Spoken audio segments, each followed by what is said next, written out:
We're on the line with the illustrious GrandMaster J. J. Blaze. Wow, you went back and turned over the rock. Look, it's good to be here. Big shout out to all the Hype magazine readers, whether you're watching it here online or you got the hard copy. Put your money down. It's going to be a stone cold gasser like Don Cornelius used to say back in the day. I know because, he don't know this, but I already read Hype. He don't even think I have time for this. But it's good to be here, Jerry. It's good to be here, man. It's really good to be here. And I don't know about illustrious. I've been called a lot of things lately. I've been called legendary. I've been called the Grand Imperial DJ Wizard. I've been given all these titles. And I'm saying to myself, but it's not over. We still got a long way to go. We got a lot more fun to have. You know what I mean? Hip-hop is time. But it's good to be here, man. It's real good to be here. Roger that.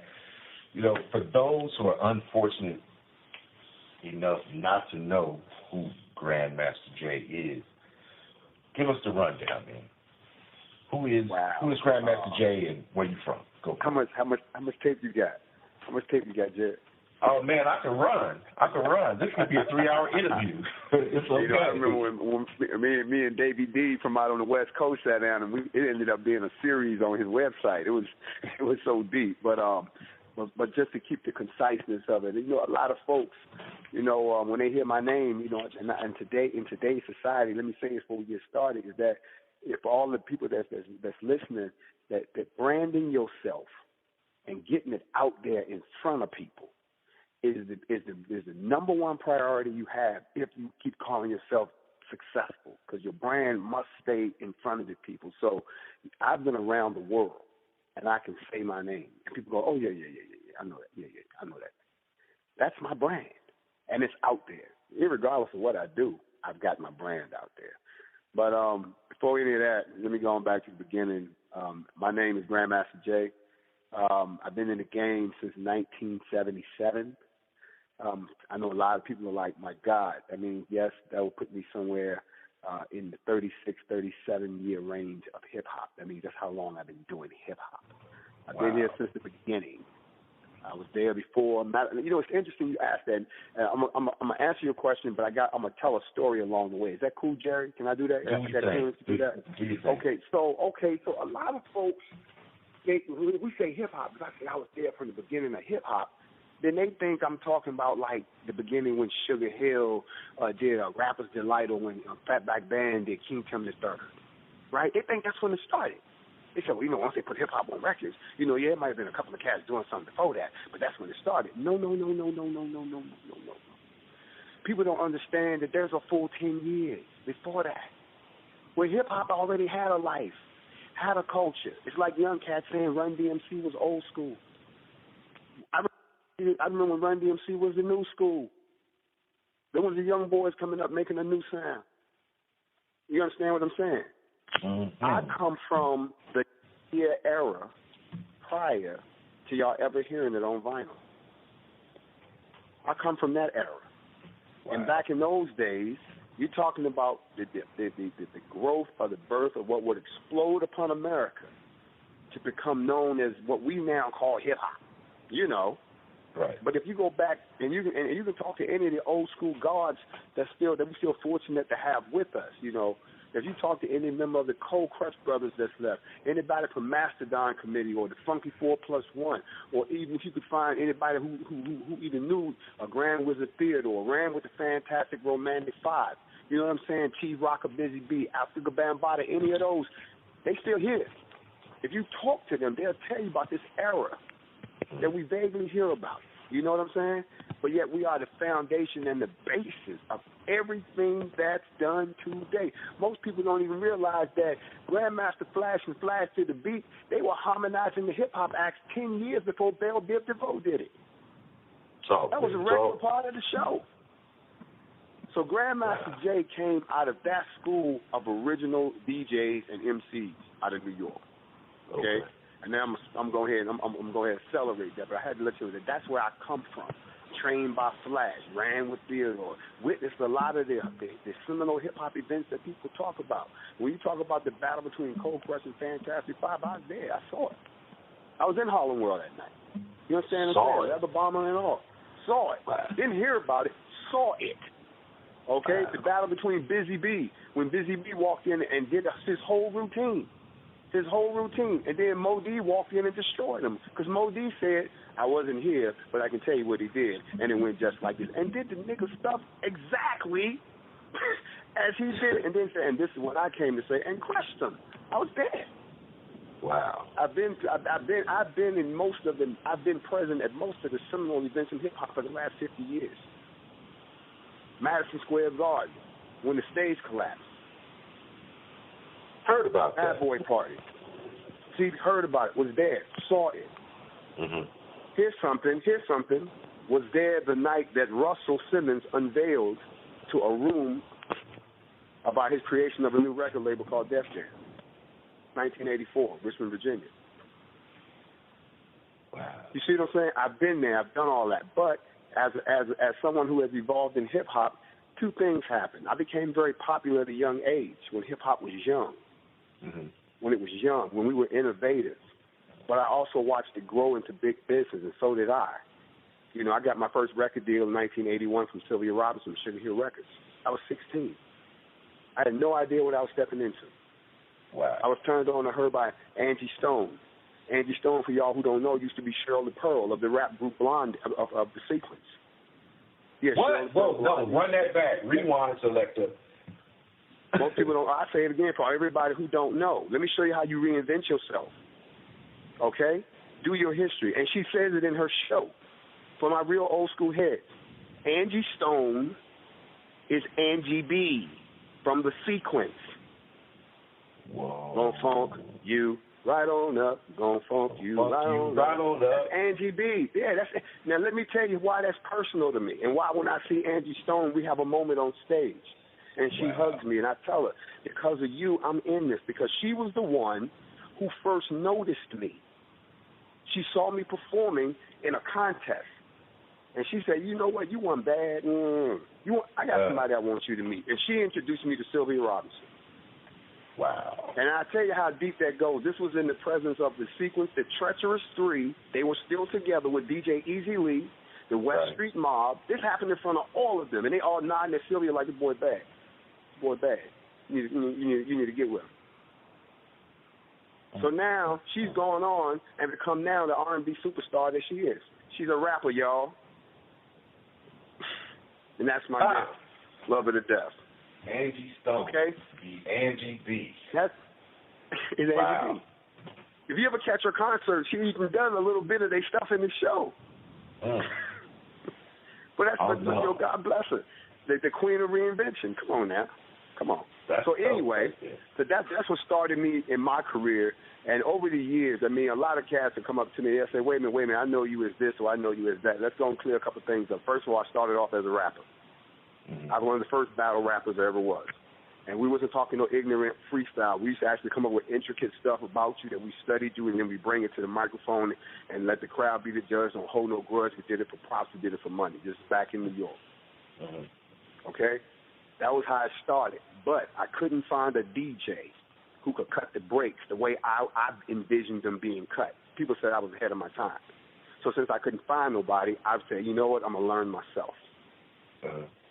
So all these people you see now doing these crossovers, rappers trying to be DJs. I was at Snoop's party in Hollywood last week on top of the W Hotel in West Hollywood, exclusive joint, whole dog pound there, me, Daz, Corrupt, Warren G, everybody there, Percy.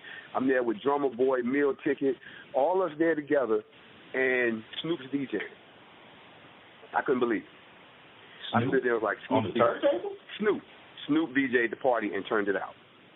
Wow. Snoop DJ. So listen, but everybody thought that was cool because Snoop's a rapper. Oh, he's DJing. I'm looking at them like, I preceded that by 40 years. What are you talking about? Right. But you just never see Snoop doing that, so it's new to them. Let me justify that, Jerry, real quick. I don't mean people who dabble. I mean do it. Like, for instance, Michael Jordan excelled in basketball to the point where people don't even compare him. You can't compare to Mike. You know what I'm saying? He set a height. He excelled at it. Then he went to play baseball. Now, everybody was thinking, what if he excels in baseball like he does in basketball. But he didn't. Well, that's the honor that I hold, because not only was I one of the most lethal MCs, people didn't think I would become one of the most lethal DJs. You see what I'm saying? So that turned my show into something else. You never knew what you was gonna get from me. Wow. You see what I'm saying? I opened the show on the turntable and then come down and kill the mic and jump back on the turntable. They sitting there like, oh, this dude's a one-man show. But I wasn't a one-man show. I used to be the DJ for the Fantastic Five MCs. So you know what I'm saying? So we had a show. I had five strong. You know, it's funny when I'm gonna blow you away when I tell you this. Our original crew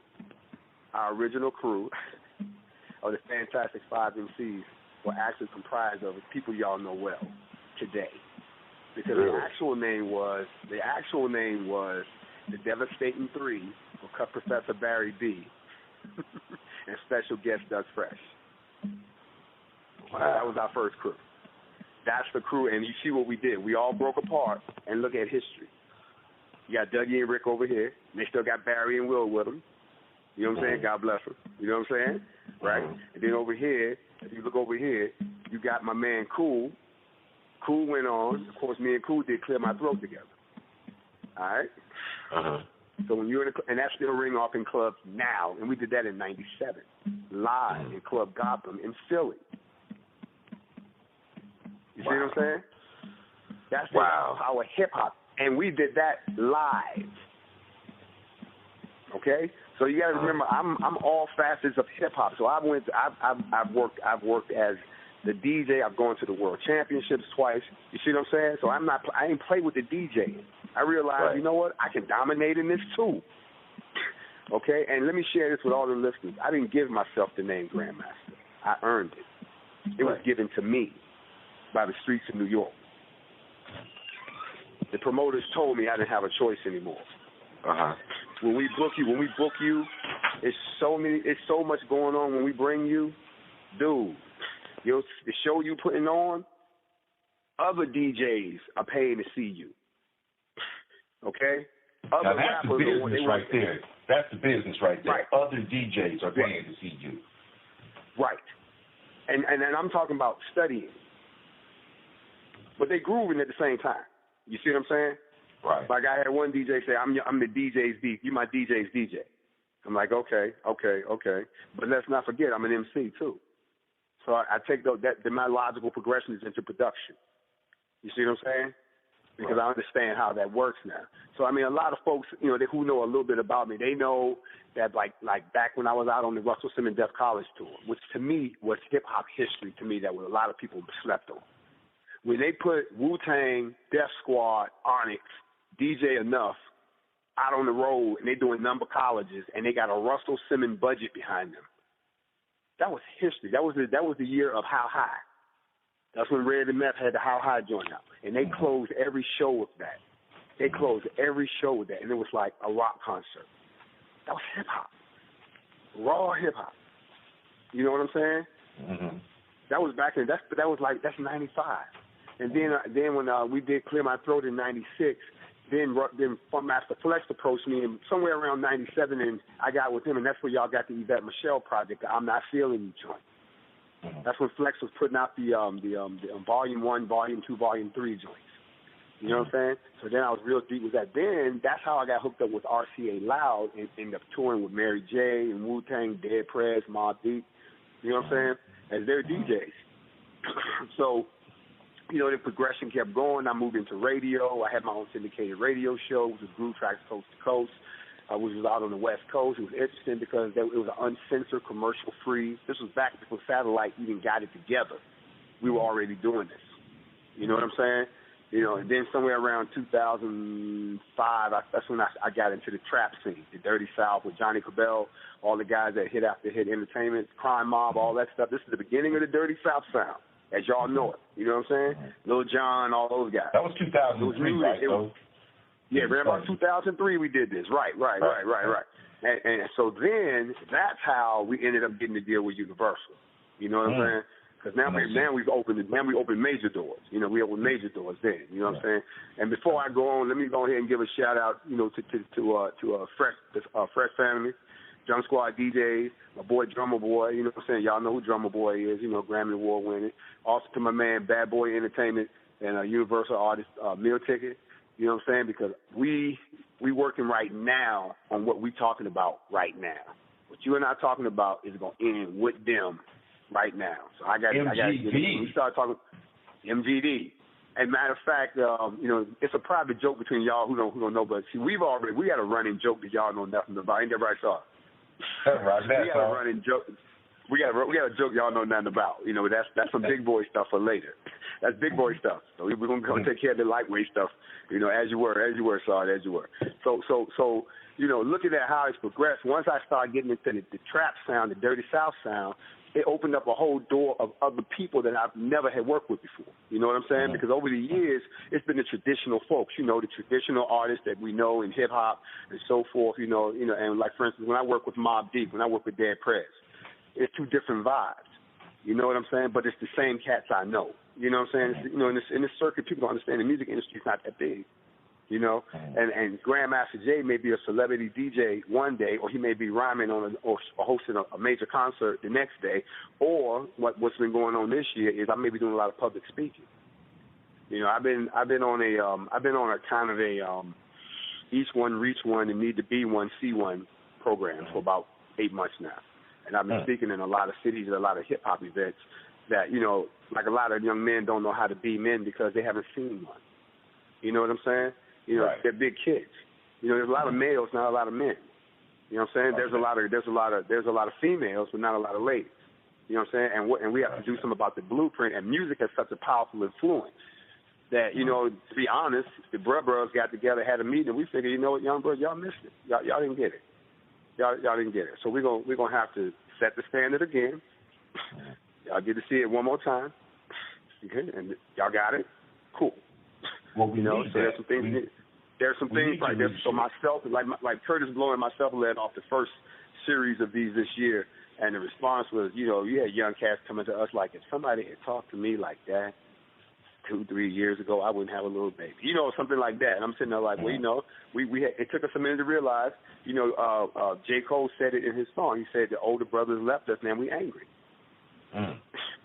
You know, we angry. So I look at, you know, when people hear my name now, they say, oh, he's legendary. Yeah, okay, why am I legendary? I'm legendary for a few things. I'm legendary because I'm the one who created the mixtape. That's a bold thing to say, but if you study your history of what actually happened with this whole mixtape, real DJs know that mixtapes were not what you're doing now, not compilations. They got it confused. They were promo. Put a bunch of songs together. Right. If you put a bunch of songs together and hollow over top of it, that's not a mixtape. Right. Y'all got to turn hip hop is talking right now. Okay, Jay, Crush Jay, move Jay out the way. This is hip hop talking. Okay, hip hop got this to say. A mixtape is a tape. That's why it's called a mixtape.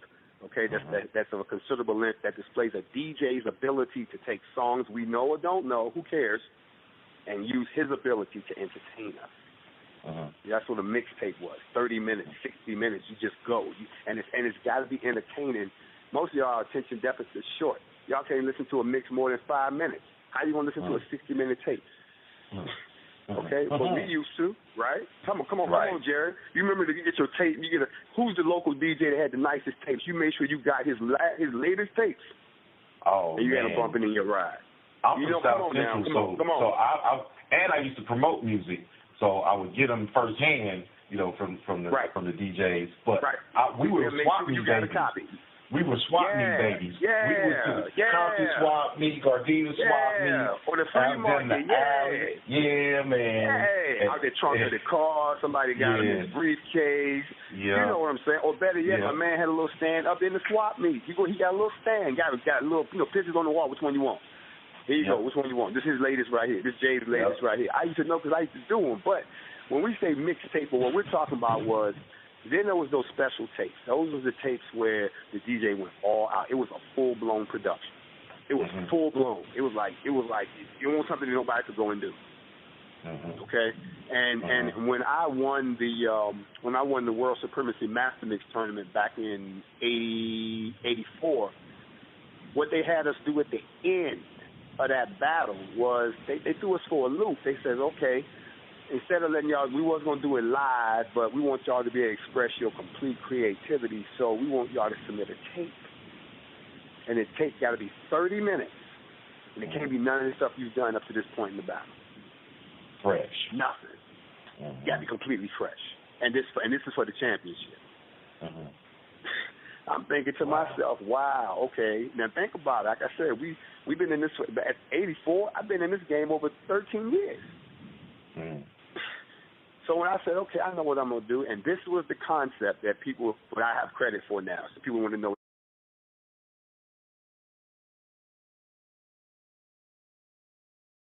Man, y'all let me know what y'all think in the comment section. And don't forget to hit that subscribe and notification bell. Peace.